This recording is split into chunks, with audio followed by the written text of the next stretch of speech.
Kembali lagi bersama saya Abu Marlo di Cahaya Hati Antv. Oke, kita lanjutkan pembahasan kita. Sebelumnya tadi saya memiliki pertanyaan. Mana yang lebih wajib antara membaca Al-Quran dan sholat atau sembahyang 5 waktu? Oke, dan tadi telah dikumandangkan surat 29 ayat 45 ini, Al-Ankabut ayat 45 ini. Tapi mari kita dengarkan terjemahannya supaya kita paham. Silakan.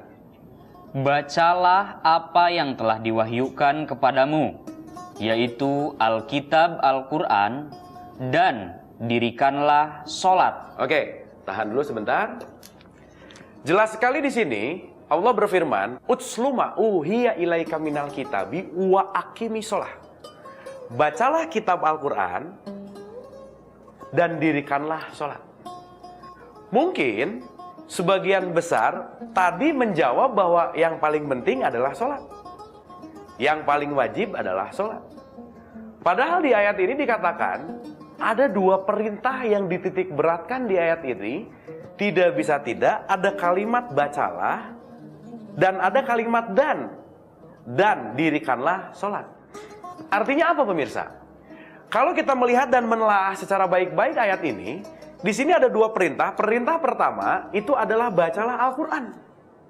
Perintah kedua adalah dirikanlah sholat. Sehingga apa yang terjadi, masih banyak orang berpikir ketika ditanya mana yang lebih penting, mana yang lebih wajib, baca Quran atau sholat, jawabannya hampir sebagian besar sholat. Jawabannya 90% sholat. Sampai ada seorang ibu yang bertanya sama anaknya, sebagian besar yang ditanya pertama kepada anaknya, "Nak, udah sholat atau belum?" Padahal perintah yang jelas-jelas diperintahkan oleh Allah di sini, bacalah dan dirikanlah sholat. Artinya apa? Dua perintah ini memiliki satu kewajiban, dan memiliki keharusan yang memiliki bobotnya sama. Bahwasannya membacakan Al-Quran dan mendirikan sholat itu dua-duanya diperintahkan oleh Allah.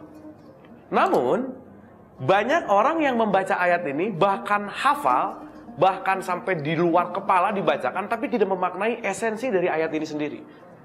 Bahwasannya bacalah dan sholat. Ada kalimat bacalah. Pemirsa di rumah, sekarang mari kita renungkan baik-baik. Apa yang Anda rasakan, yang pemirsa rasakan, ketika satu hari kita tidak melakukan sholat. Dan saya yakin jawaban pemirsa di rumah pasti punya perasaan, nggak enak hati. Atau pasti punya perasaan berdosa. Atau pasti punya perasaan, gimana ya, karena sholat itu kewajiban, ya saya harus ngerjain. Dan hampir kebanyakan jawaban ketika saya tanya, satu hari tidak sholat, pasti kita merasa tidak enak hati, begitu. Tapi pertanyaan berikutnya, apa yang pemirsa rasakan ketika satu hari kita tidak membuka, melihat, membaca Al-Quran? Sebagian besar akan merasakan tenang saja. Kenapa? Karena selama ini paradigma yang ada di dalam benak pikiran kita adalah yang paling penting sholat. Yang terpenting sholat. Padahal sekali lagi di ayat ini dikatakan bahwasannya Utsluma uhiya ilaika minal kitabi wa aqimi sholah. Bacalah dan dirikanlah sholat. Sehingga mau tidak mau, suka tidak suka, langkah pertama terhadap Al-Quran ini, apa yang harus kita lakukan adalah kita harus selalu membaca Al-Quran.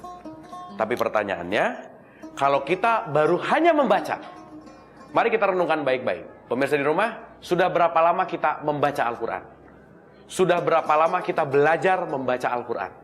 Tapi kalau kita hanya berhenti di tahapan membaca, boleh jadi hari ini kita baru hanya membunyikan huruf Al-Quran.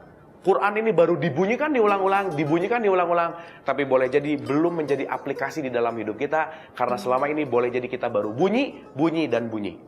Oleh karena itu, ada tahapan berikutnya setelah Quran harus dibaca. Tahapan berikutnya ini adalah penting sekali, dan pemirsa di rumah, kita akan membahas tahapan berikutnya setelah membaca, setelah yang satu ini.